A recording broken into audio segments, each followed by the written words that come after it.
साहित्य निधि में सुनिए हिंदी कथा जगत के वरिष्ठ लेखक मिथिलेश्वर जी की लिखी हुई उनकी एक प्रसिद्ध कहानी बाबूजी।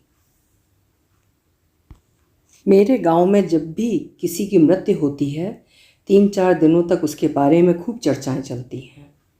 हर गली, हर बैठक, हर दालान पर बातों का विषय वही मरने वाला आदमी ही होता है। उसका दबा पड़ा इतिहास बातों ही बातों में उजागर हो जाता है। उसके जीवन के बिल्कुल गुप्त और छिपे संदर्भ भी सामने आ जाते हैं। उसकी खामियां तथा खूबियां भी बेपर्दगी के साथ नज़र आने लगती हैं। तब मुझे लगता है जैसे मर जाने के बाद ही मेरा गांव किसी आदमी का सही मूल्यांकन कर पाता है। मेरे बाबूजी के साथ भी ऐसा ही हुआ है। वे जब तक जिंदा थे गांव के किसी एक आदमी से भी प्रशंसा नहीं पा सके थे, लेकिन अब जबकि वे मर चुके हैं हर बैठक और हर दालान पर उनकी ही चर्चा शुरू है। उनकी मृत्यु का आज चौथा दिन है। इन 4 दिन के भीतर ही उनके संदर्भ में बहुत कुछ जानने सुनने को मिला है मुझे। गांव के बड़े बूढ़ों ने उनके बचपन और शादी ब्याह की चर्चा खूब जमकर की है। उनके हम उम्र दोस्तों ने उनके जीवन के महत्वपूर्ण पक्षों को उजागर किया है और फिर मेरे सरीखे लड़कों ने तो वही कहा है जो मैं जानता था, यानी कुल मिलाकर अधिकांश लोग उनके प्रशंसक ही हैं। लोगों का कहना है कि शराबी, वेश्यागामी, चाहे वे जो भी थे, लेकिन गलत आदमी नहीं थे। कभी किसी का कुछ भी बिगाड़ा नहीं था उन्होंने। कि वे ज़िंदगी ढकेलते हुए और ढोते हुए नहीं बल्कि जीते हुए जी रहे थे।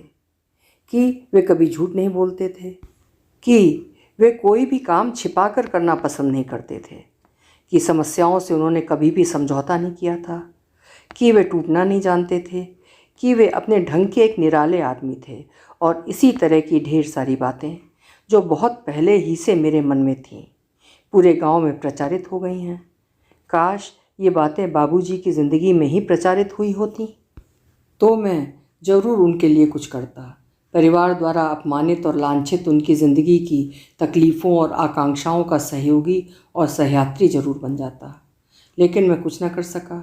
हालांकि मेरे मन में बाबूजी के सही होने का एहसास बहुत पहले ही से जाग गया था, लेकिन मन के अंदर जगे उस एहसास का समर्थन मुझे समय पर लोगों द्वारा नहीं मिला और शायद इसीलिए अंदर का जगा वो एहसास सिर्फ जगा ही रहा, कुछ कर न सका, जिसके लिए मुझे बहुत अफसोस है। अब इस अफसोस को दूर करने या फिर इसके दर्द को घटाने के लिए एकमात्र रास्ता बाबूजी की सही और पूरी ज़िंदगी आप पाठकों के सामने प्रस्तुत कर देना ही है। मुझे विश्वास है बाबूजी को उनके संदर्भगत यथार्थ के साथ अगर सही रूप में मैं प्रस्तुत कर पाऊँगा तो मेरे अंदर का जानलेवा अफसोस ज़रूर कम हो जाएगा। लोगों के अनुसार बाबूजी का जन्म एक बहुत ही गरीब परिवार में हुआ था। पिता का प्यार बचपन में ही बाबूजी से छिन गया था। विधवा माँ ने कुटाई पिसाई करके उनका लालन पालन किया था। 13 साल की उम्र होते होते उन्होंने बकरियों का रोज़गार प्रारंभ किया था। 5-7 बकरियां खरीद कर वे ले आए थे और उन्हें पालने पोसने लगे थे। गांव के बाहर सड़कों पर, खेतों की मेड़ों पर, गड्ढों और बगीचों में वे सारे दिन बकरियां चराया करते थे। बकरियों के बच्चे कसाई खरीद लेते थे। इस रोज़गार में बाबूजी को काफ़ी बचत होती थी। बकरियों के रोज़गार के बाद बाबूजी ने गाय और भैंसों का रोज़गार आरंभ किया था।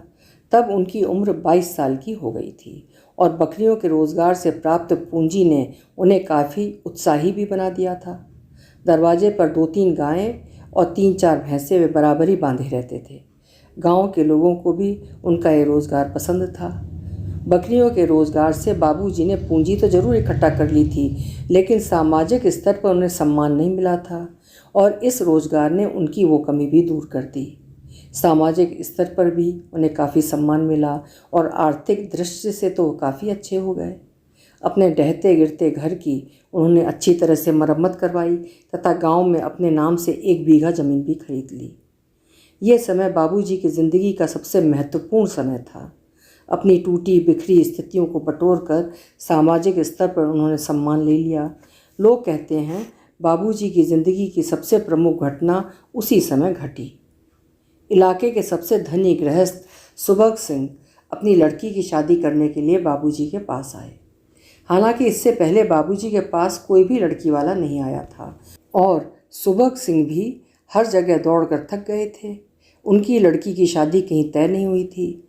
लोग कहते हैं बाबूजी के पास कोई लड़की वाला इसलिए नहीं आ रहा था कि बाबूजी की फटे हाल और बेढंगी स्थिति अभी एकदम छिपी नहीं थी, और सुबक सिंह की लड़की की शादी इसलिए नहीं हो रही थी कि उनकी कुंवारी लड़की को लांछन लग चुका था। ये बात बहुत अच्छी तरह बाबूजी भी जानते थे, फिर भी उन्होंने विरोध नहीं किया, चुपचाप शादी कर ली। आलोचना और फब्तियों ने उन्हें तनिक भी विचलित नहीं किया।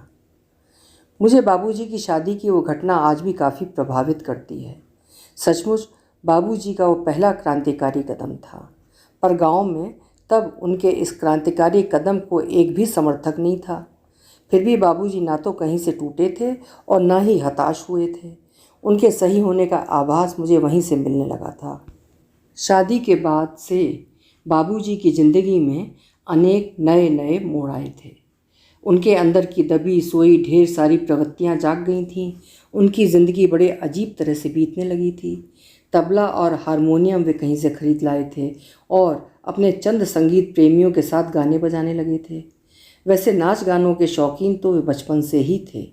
गांव में या इलाके में जहाँ कहीं भी कोई नाच पार्टी आती थी, बाबूजी वहाँ रात में ज़रूर मौजूद हो जाते थे। जिंदगी की डामाडोल स्थितियों से मुक्ति मिलते ही नाच गान की वो प्रवृत्ति बाबूजी के ऊपर एकदम हावी हो गई। फिर देखते ही देखते तबले की थाप और हारमोनियम की आवाज़ से पूरा मोहल्ला झंकृत हो गया। माँ बाबूजी के इस कार्य से नाराज़ रहने लगीं, किंतु उनकी नाराज़गी का कोई भी प्रभाव बाबूजी पर नहीं पड़ा। नाच गाने के उनके इस माहौल में कहीं से भी कमी नहीं आई, बल्कि बढ़ोतरी ही होती गई। पहले तो माँ को सिर्फ तबले की थाप और हारमोनियम की आवाज़ ही सुनाई पड़ती थी। फिर बाद में किसी किसी रात को घुंघरुओं की झमझम भी सुनाई पड़ने लगी थी। आगे चलकर दालान से आ रही शराब की बदबू भी माँ को मिलने लगी थी। माँ की नाराज़गी, गुस्से और आक्रोश के अंतिम छोर तक पहुँच चुकी थी।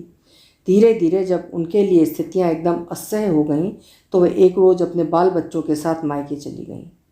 तब बड़े भैया, मंझले भैया, वासंती दीदी और मेरा जन्म हो चुका था। हम भाई बहन सभी एक दूसरे से 1-2 साल के अंतर में पैदा हुए थे। हमारा लालन पालन मामा के घर ही होने लगा और बाबूजी, उन्हें कोई तकलीफ़ नहीं। हमारे चले जाने से उन्हें सुख और संतोष ही मिला। उस घुंघरू वाली को, जिसे कभी कभी ही वो बुलाते थे, बराबर साथ साथ रखने लगे। दालान तक सीमित संगीत के माहौल को पूरे घर में बिखेर दिया। आज मैं सोचता हूँ तो मुझे लगता है गलती माँ की भी थी। आखिर जब माँ की स्वतंत्रता का हनन बाबूजी ने नहीं किया था, तो फिर माँ को क्या अधिकार था बाबूजी की स्वतंत्रता का हनन करने का? खैर, जो भी हो, उस समय हमारे परिवार की कहानी 2 भागों में बट गई। हम मामा के यहाँ किसी तरह गुजर बसर करने लगे और बाबूजी रास रंग में मस्त अपने सरीखे चंद लोगों के साथ जीने लगे थे। दरअसल अब तक बाबूजी के बारे में जितनी भी बातें हुई, वे सिर्फ उनके धुंधले चेहरे को आप लोगों के सामने साफ करने के लिए ही हैं। बाबूजी की असली और सही कहानी तो अब शुरू हो रही है। मुझे अच्छी तरह याद है, यही कोई मई का महीना था। दिन शायद शुक्रवार था। समय लगभग 12:30 बजे थे। ठीक इसी समय मामा के गांव से हम अपने घर लौटे। तब हम काफ़ी सयाने हो चुके थे। बड़े भैया और मंझले भैया पढ़ लिख कर नौकरी पकड़ चुके थे। बड़े भैया की शादी भी हो गई थी। पास ही के एक हाई स्कूल में मामा ने कह सुनकर उनको मास्टर रखवा दिया था। मंझले भैया भी कस्बे के पोस्ट ऑफिस में क्लर्क हो गए थे। वासंती दीदी एकदम सयानी, शादी करने लायक हो गई थी। मैं भी मैट्रिक पास कर चुका था। लेकिन माँ, वो असमय में ही एकदम बुढ़ियों जैसी लगने लगी थी। माँ के इसी असामयिक बुढ़ापे को देख कर ही मामा ने हमें अपने घर भेजा था, स्वतंत्र रूप से इज्जत के साथ अपने घर को आबाद करने के लिए। लेकिन ये क्या, जब हम दरवाजे पर पहुँचे तब आंगन से आने वाली झांझ, ढोल, तबला, मंजीरा और हारमोनियम की आवाज़ के साथ घुंघरुओं की झमझम ने हमें भयभीत कर दिया। एक क्षण के लिए दरवाजे के पास ही स्तब्ध हम खड़े रह गए, फिर किसी तरह घर के अंदर घुसे। आंगन में पहुंचकर कुछ देर तक अवाक, फटी फटी से आंखों से आंगन के दृश्य हम देखते रहे। हमें अपनी आंखों पर विश्वास ही नहीं हो रहा था। एक 19-20 साल की लड़की जो बन ठन कर नाच गा रही थी, हमें देखते ही चुपचाप खड़ी हो गई। उसके इर्द गिर्द बैठे हारमोनियम मास्टर, तबलची, मंजीरा वादक तथा अन्य साजिंदे भी साज बंद कर हमें देखने लगे। हम बाबूजी को जल्दी पहचान गए। वे तबले के पास बैठे थे। वे दूर से पहचान में आ रहे थे। पूरे साजिंदों में उनका शरीर तगड़ा था। उनकी मूछें बड़ी बड़ी हो गई थीं। उनके हाथों में पंजाबियों जैसा कड़ा तथा गले में ताबीज साफ नजर आ रहा था। उनकी कमीज के बटन खुले थे तथा छाती में उगे काले भूरे बाल स्पष्ट दिख रहे थे। मुड़कर हमने आंगन के उसारे में देखा। वहाँ भी कुछ लोग बैठे शराब पी रहे थे। उनके बीच में खाने की कोई चीज़ रखी थी जिसे वे सब बारी बारी से चख रहे थे और अपनी बगल में रखी बोतलों को ताबड़तोड़ खाली किए जा रहे थे। आंगन का माहौल हमें अजीब लगा। पूरी तरह जायज़ा ले चुकने के बाद हम खुद एक दूसरे को देखने लगे। फिर बड़े भैया हम में से थोड़ा आगे बढ़कर गंभीर स्वर में बोले, अब आप लोग यहाँ से जाइए। इस घर को आप लोगों ने रंडी खाना और शराब खाना बना दिया है। किस घर को? बाबूजी ने कड़ी आवाज़ में पूछा। इस मेरे घर को, भैया ने पांव पटकते हुए कड़ी आवाज़ में कहा। इस बार बाबूजी उठ खड़े हुए और चौंकते हुए पूछा, कौन हो तुम? मैं तो तुम्हें पहचानता भी नहीं। भैया गुस्से में आग बबूला हो उठे। आप वाली भाषा को छोड़कर तत्काल तुम पर आ गए। तुम मुझे नहीं पहचानोगे, लेकिन इनको तो पहचानोगे। और भैया ने माँ को खींचकर आगे खड़ा कर दिया। जाने क्यों बाबूजी हंस पड़े। फिर हंसते हुए कहा, ये औरत कौन है? इसे मेरे सामने क्यों खड़ा कर रहे हो? ये मेरी माँ है और तुम मेरे पिता हो। इस बार बाबूजी पुनः हंसे। फिर बोले, तुम्हें गलतफहमी हो गई है। ना तो मेरा कोई लड़का है, ना पत्नी। गुस्से के मारे भैया जलने लगे। उनकी आंखें लाल लाल हो गईं। गरज कर उन्होंने कहा, तो क्या तुमने इनके साथ शादी नहीं की थी? शादी? कैसी शादी? तुम नशे में हो। हम सब तुम्हारी संतान हैं। एक लंबे समय तक इनके साथ रहकर भी तुम इन्हें झुठला रहे हो। नहीं, मैं इन्हें नहीं झुठला रहा हूँ। इनको मैं जानता हूँ। इनके साथ मैं कुछ दिनों तक रहा था। तब फिर इनकी इज्जत को बर्बाद कर तुमने इन्हें क्यों छोड़ा? इज्जत? कैसी इज्जत? किसकी इज्जत? मैंने तो इनका कुछ भी नहीं बिगाड़ा है। भैया एक क्षण को चुप रह गए। फिर बोले, क्या ये सच नहीं है कि अपनी पत्नी और बाल बच्चों को छोड़कर तुम एक वेश्या के साथ रहने लगे हो? ये सच है, लेकिन इस सच्चाई से तुम्हें आपत्ति क्यों? मुझे आपत्ति इसलिए है कि अपनी पत्नी और अपने बाल बच्चों की जिम्मेदारी तुमने क्यों छोड़ी? जिम्मेदारी? कैसी जिम्मेदारी? बाबूजी गुस्से से गरजे, तुम बिल्कुल बेवकूफ़ हो। मैं बार बार तुमसे कह रहा हूँ कि ना तो मेरी कोई पत्नी है और ना बाल बच्चे। हाँ, मर्द हूँ और इसीलिए कभी कभी किसी औरत के साथ रह लेता हूँ। भैया बाबूजी की इस बात से अवाक रह गए। फिर फटी फटी आंखों से बाबूजी को देखने लगे। और पत्नी? तुम बार बार जिस पत्नी की बात कर रहे हो उसकी तरह की ढेर सारी औरतों के साथ मैं रहा हूँ। संभव है उन सबों को भी बच्चे पैदा हुए होंगे, तो क्या उन सबों का जंजाल भी मैं अपने माथे ही लिए फिरूँ? हाँ, अगर उनके जंजाल को अपने माथे लिए नहीं फिरोगे तो फिर उनकी इज्जत को बर्बाद करने का तुम्हें क्या हक था? इस बार बाबूजी गुस्से से एकदम लाल हो गए। चिल्ला कर बोले, ए लौंडे, कसकर एक झापड़ दूंगा, बस तेरी सारी हेकड़ी दूर हो जाएगी। तू मेरी बात को समझने की कोशिश क्यों नहीं करता? तू बार बार किस इज्जत की बात कर रहा है? मैं कह रहा हूँ मैं इज्जत विज्जत कुछ नहीं जानता। मैं सिर्फ मर्द हूँ और इसीलिए कभी कभी किसी औरत के साथ रह लेता हूँ, और जिस औरत के साथ रह लेता हूँ उसके साथ कभी ज़ोर ज़बरदस्ती नहीं करता। मुझे उसके शरीर की आवश्यकता रहती है तो उसे भी मेरे मर्द शरीर की चाह रहती है। हम साथ साथ रहते हैं, साथ साथ आनंद उठाते हैं। फिर जंजाल मैं ही अपने माथे क्यों लिए फिरूं? भगवान ने मुझे हाथ पांव दिए हैं तो औरत को लूला लंगड़ा तो नहीं बनाया है। अपना भरण पोषण वो खुद कर सकती है, दूसरों पर आश्रित होने का सवाल ही नहीं रहता। भैया बाबूजी की इस बात से एकदम निरुत्तर हो गए। कुछ भी कहने को नहीं रह गया उनके पास। चुपचाप टकटकी लगाए बाबूजी को देखते रहे। भैया की ये स्थिति मंझले भैया को एकदम खलने लगी। उनसे रहा नहीं गया। चट भैया से बोल उठे, शराबियों से बात नहीं की जाती, वे बात के नहीं लात के जात होते हैं। भैया को मंझले भैया की बात से काफ़ी बल मिला। अपना तेवर एकदम बदल कर बाबूजी से बेलौस आवाज़ में बोले, ये बताओ, अपने सामाजियों को लेकर तुम यहाँ से निकलते हो या नहीं? साले, मुझे धमकी दे रहे हो? और बाबूजी तपाक से मुड़कर एक कमरे में जा घुसे। फिर तत्काल ही अपने चमचमाते हुए गंडासे को लेकर आंगन में आ गए। डर के मारे आंगन से निकलकर हम दालान की ओर चल पड़े। बाबूजी दालान पर भी आ गए। कंधे पर गणासा लिए वे हमारे सामने खड़े हो गए। हम भयभीत कातर दृष्टि से उन्हें देखने लगे। उनका विशालकाय शरीर काफ़ी खूंखार दिखने लगा जैसे एक ही बार में वे हम सबों को अपनी चपेट में ले लेंगे। इससे पहले कि भैया कुछ बोलते, बाबूजी गरजे, साले तुम सब चले जाओ यहाँ से, अन्यथा तुम सबों को एक एक करके काट के फेंकूंगा। हम दालान से उतरकर गली में आ गए। टोला पड़ोस और गांव घर के तमाम लोग वहाँ जुट गए। एक अच्छी खासी भीड़ वहाँ इकट्ठी हो गई। हालांकि हमने सुना कि पहली बार वहाँ इस तरह की भीड़ इकट्ठी हुई है, क्योंकि ना तो कोई वहाँ आता था और ना किसी ने बाबूजी से कभी बात ही की थी। लेकिन हमारे परिवार के लिए लोग चिंतित दिखे। मैंने अनुमान लगाया हमारे परिवार के लिए वे इसीलिए चिंतित थे कि हमारे परिवार की तरह ही ज़िंदगी जीना उन्हें पसंद था। बाबूजी की तरह की ज़िंदगी से हमारे परिवार को भी नफ़रत थी और उन लोगों को भी। शायद इसलिए वे लोग हमारे परिवार के हमदर्द हो गए थे। फिर काफ़ी संख्या में लोग एकत्र होकर हमारे दालान पर जा चढ़े और बाबूजी को समझाने लगे कि अपने परिवार को उन्हें इस तरह नहीं दुत्कारना चाहिए। लेकिन बाबूजी ने किसी की न सुनी। गणासा भांजते हुए गरजते रहे कि ना तो मेरा कोई परिवार है, ना पत्नी और ना बाल बच्चे। मैं स्वतंत्र हूँ, हर आदमी स्वतंत्र है, मैं किसी का कुछ नहीं बिगाड़ता हूँ। फिर लोग मेरे बीच क्यों आते हैं।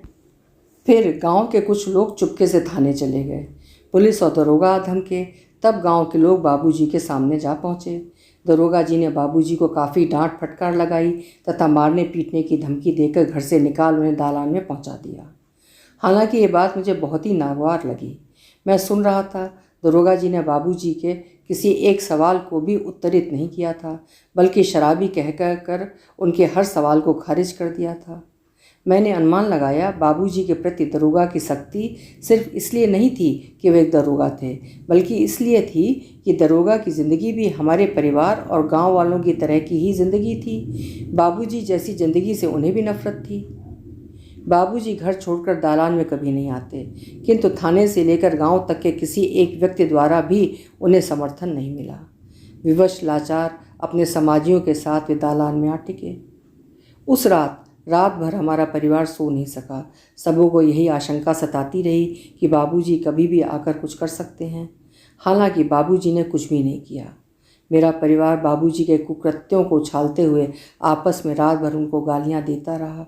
उनका विरोध करने के लिए अनेक तरह की साजिशों और षड्यंत्रों की रचना करता रहा और मुझे ये बात बहुत बुरी लगती रही। बाबूजी की कहीं कोई गलती नज़र नहीं आई थी मुझे। विचार इतने प्रौढ़ और ज़िंदगी इतनी उन्मुक्त हो सकती है, मैंने स्वप्न में भी नहीं सोचा था। बाबूजी के सही होने का दूसरा एहसास उसी दिन मेरे मन में जगा था। बाबूजी अपने समाजियों और सरो सामान के साथ दालान में आ टिके थे और घर पर हमारे परिवार का कब्जा हो चुका था। लेकिन ना तो हमारे परिवार को ही सुख और संतोष था और ना ही बाबूजी को। हमारा परिवार दुखी इसलिए रहता था कि दालान पर शराबियों का जमघट लगा रहता था, और बाबूजी दुखी इसलिए रहते थे कि दालान की एक छोटी सी कोठरी में उन्हें काफ़ी कमी महसूस होती थी। अपने सभी समाजियों के साथ नाच गान की महफिल वे लगा सकें, ऐसी व्यवस्था उस छोटी सी कोठरी में नहीं हो पाती थी। बहुत मुश्किल से ही नाच गान हो पाता था। फिर शाम सुबह खाना बनाने और रात में सोने की तकलीफ़ भी उन्हें उठानी पड़ती थी। ये दिन हमारे परिवार के काफ़ी अशांतिपूर्ण दिन थे। बड़े भैया और मंझले भैया बाबूजी को दालान से हटाने के लिए दिन रात साजिशों में लगे रहते थे, और माँ और बासंती दीदी टोला पड़ोस में घूम घूम कर बाबूजी के विरुद्ध जनमत तैयार करने में जुटी रहती थी। और मुझे ये कहने में हिचक नहीं कि चेतना के स्तर पर मैं बाबूजी से ही जुड़ा था। हालांकि मेरे पूरे परिवार में घर भर कोई मनाही थी कि ना तो कोई बाबूजी से बोले और ना ही उनकी कोठरी में ही जाए, लेकिन घर वालों से लुक छिप कर मैं बराबर उनकी कोठरी में जाता था और उनके समाजियों के बीच घंटों बैठा रहता था। बाबूजी मुझे बराबर ही तबले के बोल और नटनियों के गीत सुनाया करते थे। मैं घूर घूर कर घंटों उन्हें देखा करता था। मुझे कभी भी ये नहीं लगता था कि पिता की आंखों से वे मुझे देख रहे हैं। अपने अन्य समाजियों के साथ जिस तरह का व्यवहार वे करते थे, हूबहू वैसा कुछ ही मेरे साथ भी करते थे। मुझे अच्छी तरह याद है, बाबूजी को जब काफ़ी तंगी महसूस होने लगी थी तो वे एक अलग घर बनाने की योजना तैयार करने लगे थे। वे जानते थे अलग घर बनाने के लिए उन्हें काफ़ी पैसों की आवश्यकता पड़ेगी, इसीलिए वे एक नौटंकी पार्टी कायम करने में जुट गए। अपने नाम से खरीदी हुई ज़मीन तथा अपनी चारों भैंसों को बाबूजी ने एक ही साथ बेच डाला। फिर उनके पास काफ़ी पैसे हो गए और एक रोज़ अपने सभी सामान और समाजियों के साथ वे दालान छोड़कर चले गए। सुनने में आया वे सबसे पहले कानपुर गए। वहाँ से बहुत अच्छी अच्छी 7 नाचने वालियाँ वे भाड़े पर ले आए। फिर बनारस जाकर नौटंकी पार्टी का सभी सामान खरीद लाए। साल का अंत आते आते उनकी नौटंकी पार्टी तैयार हो गई और चंद रोज़ में ही उनकी नौटंकी पार्टी की धूम पूरे इलाके में फैल गई। मुझे ये बात तब भी अजीब लगती थी और आज भी अजीब लगती है कि बाबूजी की नौटंकी पार्टी की प्रशंसा से मेरा परिवार क्यों जलने लगता था। इलाके में जहाँ कहीं भी बाबूजी की नौटंकी पार्टी होती थी उसकी खबर उड़ उड़ कर हमारे घर तक आ जाती थी। फिर माँ, बड़े भैया, वासंती दीदी, भाभी और मंझले भैया अंदर ही अंदर काफ़ी कुढ़ते और बाबूजी को गालियाँ बकने लगते थे। खैर, मुझे उनकी कोई परवाह नहीं। मैं तो उस अवसर की तलाश में ही रहने लगा था जब बाबूजी की नौटंकी देखने का मौका हाथ लगे। मुझे आज भी इस बात को लेकर काफ़ी अचरज होता है कि इतने कम दिनों में कोई नौटंकी पार्टी कैसे इतनी व्यापक सफलता प्राप्त कर सकती है। काश बाबूजी को मारा नहीं गया होता तो उनकी नौटंकी पार्टी ज़रूरी किसी बहुत बड़े थिएटर कंपनी में तब्दील हो जाती। मुझे उन लोगों के कथन आज भी याद हैं जो बाबूजी की नौटंकी से प्रभावित होकर हर जगह कहा करते थे कि उनकी नौटंकी पूरे भोजपुर ज़िले में एक नंबर की नौटंकी थी। कि नौटंकी के मालिक बाबू ललन सिंह मतलब मेरे बाबूजी बड़े ही जीवट वाले मर्द थे कि एक बड़ा सा मुरैठा बांध कर तबले के पास बराबर ही बैठे रहते थे कि हर 2 घंटे के बीच शराब का गिलास उनके हाथ में आ जाता था कि निश्चित समय से 1 मिनट भी आगे पीछे उनकी नौटंकी पार्टी नहीं चलती थी। कि बाबू ललन सिंह के एक इशारे पर नगाड़ची, हारमोनियम मास्टर तथा अन्य समाजी सुदबुद खोकर लीन हो जाते थे कि नाचने वालियों की थिरकन और उनकी आवाज़ के साथ साज का सही मिलन हो जाता था कि कहीं भी बाबू ललन सिंह की नौटंकी मार नहीं खाती थी। कि क्या मजाल कि जितने में उनकी नौटंकी पार्टी का साटा लिखा जाता हो उससे 1 पाई भी कोई कम दे दे। कि क्या मजाल कि बाबू ललन सिंह के सामने उनकी नटनियों से कोई ठिठोली कर दे, आदि आदि। मैं तब भी सोचता था और अब भी सोचता हूँ कि काश परिवार का नियंत्रण अगर मेरे ऊपर बहुत सख्ती के साथ नहीं होता तो मैं बाबूजी की नौटंकी पार्टी में ज़रूर शामिल हो जाता। मुझे इस बात का पूरा विश्वास हो चला था कि बाबूजी के करीब रहकर मैं अपनी ज़िंदगी और अपने अंदर के मर्द को अच्छी तरह पहचान लूँगा। खैर, आज मुझे ये बहुत अफसोस के साथ लिखना पड़ रहा है कि बाबूजी के साथ रहने का बहुत कम समय ही मुझे मिला है।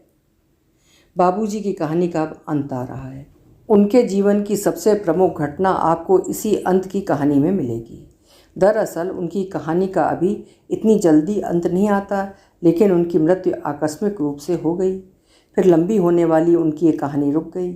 पर मैं समझता हूँ आप पाठक उनकी इस रुकी हुई कहानी से ही उनकी लंबी कहानी की संभावना परिलक्षित कर लेंगे और शायद बाबूजी की इस कहानी की सार्थकता भी इसी में है। हाँ, तो बात वासंती दीदी की शादी से शुरू हुई थी। बड़े भैया ने वासंती दीदी के लिए एक लड़का ढूंढ लिया था, मगर शादी की बातचीत से पहले लड़के के घर वालों ने दीदी की तस्वीर मांगी थी। अतः भैया को दीदी की तस्वीर उतरवाने के लिए दीदी को लेकर आरा शहर जाना पड़ा था। शहर में अपने एक मित्र के यहाँ एक रात के लिए दीदी के साथ भैया को रुकना पड़ा था। भैया के मित्र की रिश्तेदारी इलाके के सबसे धनी गृहस्थ राम भजन सिंह के यहाँ पड़ती थी। संयोग से राम भजन सिंह का लड़का भी उस रात भैया के मित्र के यहाँ भी आया था। दीदी के सौंदर्य और व्यवहार से वो लड़का बहुत ही प्रभावित हुआ था। फिर सुबह दीदी से शादी करने की अपनी इच्छा उसने भैया के मित्र से व्यक्त की थी। भैया की खुशी की सीमा नहीं थी। वे कभी भी राम भजन सिंह के परिवार से रिश्ता नहीं जोड़ सकते थे, उतना सामर्थ्य ही नहीं था उनके पास। लेकिन ये तो भाग्य की बात थी। राम भजन सिंह पहले के बहुत बड़े ज़मींदार थे। ज़मींदारी चली जाने के बाद भी उनके पास 200 बीघे खेत शेष बचे थे। फिर क्या था, भैया ने दीदी के लिए जिस लड़के को देखा था उसे छोड़ दिया गया और दीदी की शादी राम भजन सिंह के लड़के से पक्की हो गई। फिर जल्दी बारात की तथा अन्य रस्मों की तिथियां भी निश्चित हो गईं। लेकिन ये क्या, उतनी बड़ी खुशी मिलने के बाद भी अचानक मेरे परिवार की प्रसन्नता गुम हो गई। ये बात बड़ी ज़ोर शोर के साथ मेरे घर से लेकर पूरे गांव तक में फैल गई कि राम भजन सिंह के लड़के की बारात में बाबू ललन सिंह की नौटंकी आ रही है। मैं सच कहता हूँ, मुझे बहुत खुशी हुई थी। मैं तो काफ़ी दिनों से इस प्रतीक्षा में था कि बाबूजी की नौटंकी देखने का मौका हाथ लगे। शायद इसीलिए बारात की इंतज़ारी में काफ़ी बेसब्री से करने लगा था। लेकिन सिर्फ मैं ही क्यों, पूरा गांव भी तो ये इंतज़ारी कर रहा था और गांव को तो ये नया मसाला भी मिल गया था। वे खूब मखौल उड़ाने लगे थे कि बेटी की शादी में बाप की नौटंकी आ रही है। गांव के इस मखौल से मेरा परिवार अंदर ही अंदर घुटते हुए काफ़ी चिंतित रहने लगा था। भैया की आंखों में तो कई बार टपकते हुए आंसू भी मैंने देखे थे। और फिर एक दिन वो समय भी आ गया था। हालांकि वो समय आने से पहले भैया ने काफ़ी तैयारी भी कर ली थी। भैया को विश्वास था कि गांव के आदमी बाबूजी के सामने ज़रूरी कुछ ना कुछ बात उकसा ही देंगे। फिर बाबूजी अपने ढंग का लेक्चर झाड़ना शुरू कर देंगे। अतः वैसे समय बाबूजी का मुंह बंद किया जा सके, इसके लिए भैया ने गांव के 4-5 बदमाशों को काफ़ी रुपए पैसे देकर तैयार किया था। मुझे वो शाम आज भी याद है। उतनी भारी संख्या में लोगों की भीड़ मेरे गांव में कभी नहीं जुटी थी। बाबू ललन सिंह की नौटंकी के नाम पर पूरा इलाका ही उमड़ कर आ गया था। भैया ने मुझे 2-3 काम सौंपे थे। मैं जल्दी जल्दी उन कामों को निपटा कर शामियाने के कोने में जा बैठा था। शामियाना एकदम खचाखच भरा था। शामियाने से बाहर भी काफ़ी लोग बैठे थे। नगाड़े की आवाज़ पूरे परिवेश में गूंज रही थी। बाबूजी का रौबीला चेहरा अलग से ही चमक रहा था। उनकी उंगलियां तबले पर एकदम बिजली की तरह नाच रही थीं। तबले की थाप पर नर्तकियों के जिस्म का हर हिस्सा थिरक रहा था। अजीब आनंद आ रहा था। और फिर मंच की सजावट और प्रस्तुतिकरण का ढंग भी एकदम निराला था। सचमुच बाबूजी की नौटंकी पूरे ज़िले में एक नंबर की थी। मैं देर तक नौटंकी देखता रहा था। नौटंकी की सबसे खूबसूरत और मशहूर नर्तकी जब स्टेज पर आई थी तो दर्शकों के बीच हंगामा मच गया था। बाबू राम भजन सिंह भी अपने ज़माने के सबसे बड़े रंगबाज थे। उनसे रुका नहीं गया था। वे अपनी जेब से 100 का एक नोट निकाल कर नाचने वाली को दिखाने लगे थे। दरअसल हमारे यहाँ आज भी ऐसा होता है। बाराती नाचने वालियों को रुपया दिखाते हैं तो वे स्टेज से उतर कर उनके पास आती हैं, फिर करीब ही बैठ कर 2-3 गीत सुनाती हैं। गीतों से प्रभावित होकर बाराती हाथ का रुपया उन्हें दे देते हैं और नाचने वालियाँ खुशी खुशी स्टेज पर चली आती हैं। उस दिन भी ऐसा ही हुआ था। वो नर्तकी स्टेज से उतरकर राम भजन सिंह के आगे बैठ गई थी। राम भजन सिंह अपने 2-3 साथियों के साथ उससे गीत सुनने और भद्दे भद्दे मजाक करने लगे थे। काफ़ी देर तक वे लोग उससे गंदे गंदे मजाक करते रहे थे, लेकिन वो उन लोगों के उस गंदे मजाक का प्रत्युत्तर नहीं दे रही थी। शायद इसीलिए उन लोगों ने उसे 1 पैसा भी नहीं दिया। निराश होकर वो मुंह लटकाए स्टेज पर जा चढ़ी और मैंने साफ देखा ठीक इसी समय बाबूजी के चेहरे की त्योरियां एकदम बदल गईं। तबला छोड़कर वो स्टेज पर खड़े हो गए। फिर कड़ी आवाज़ में बोले, ए बाबू साहब, पास बुलाकर मुजरे वाली को आपने बेइज्जत क्यों किया? बाबूजी की कड़ी आवाज़ पूरे वातावरण में फैल गई। दर्शकों के बीच चारों ओर सन्नाटा छा गया। फिर तत्काल ही राम भजन सिंह तमतमा कर उठे और गुस्से में बोले, बेइज्जत? कैसी बेइज्जती? रंडी की इज्जत ही कहाँ होती है कि बेइज्जत का सवाल उठे? आपको नहीं मालूम?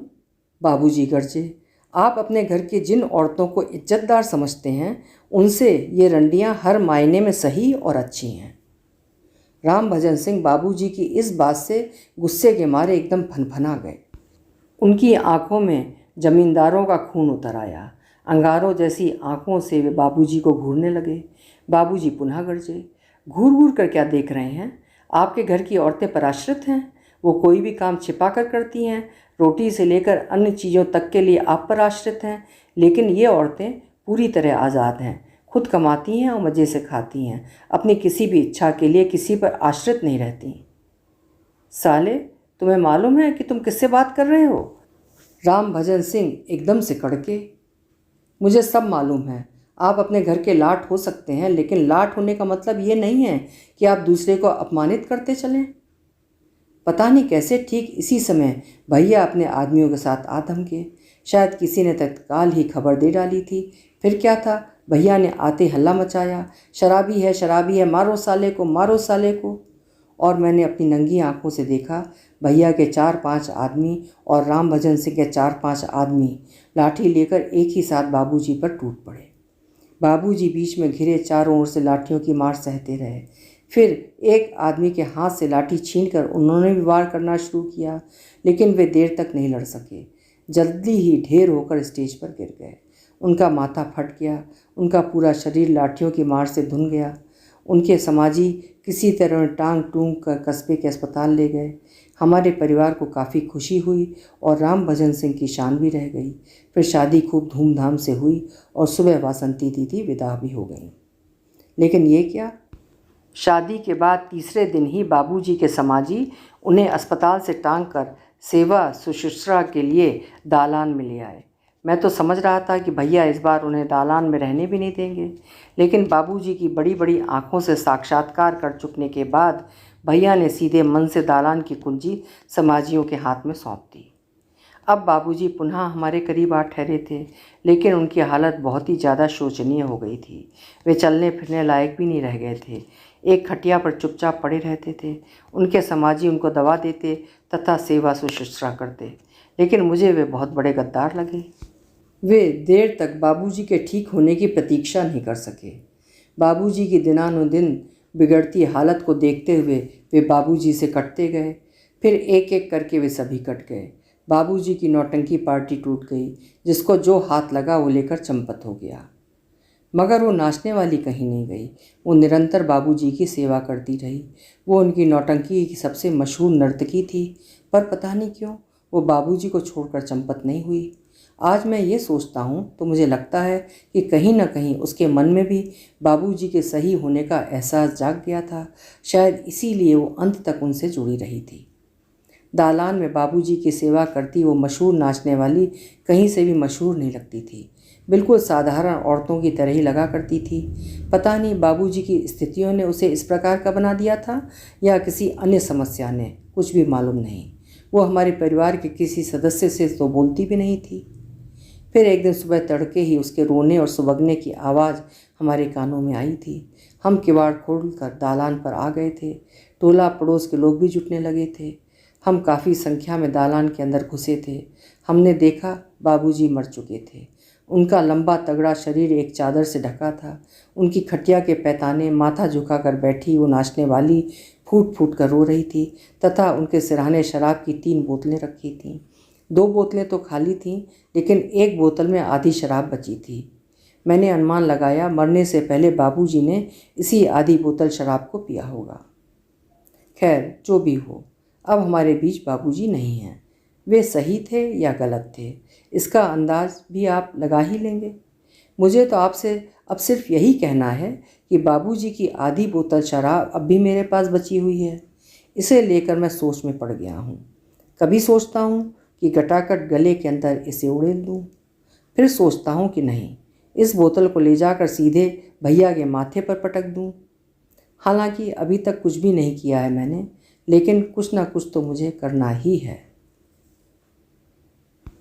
अभी जो कहानी आपने सुनी उसके लेखक थे कथाकार मिथिलेश्वर और स्वर दिया था मैंने, यानी सीमा सिंह।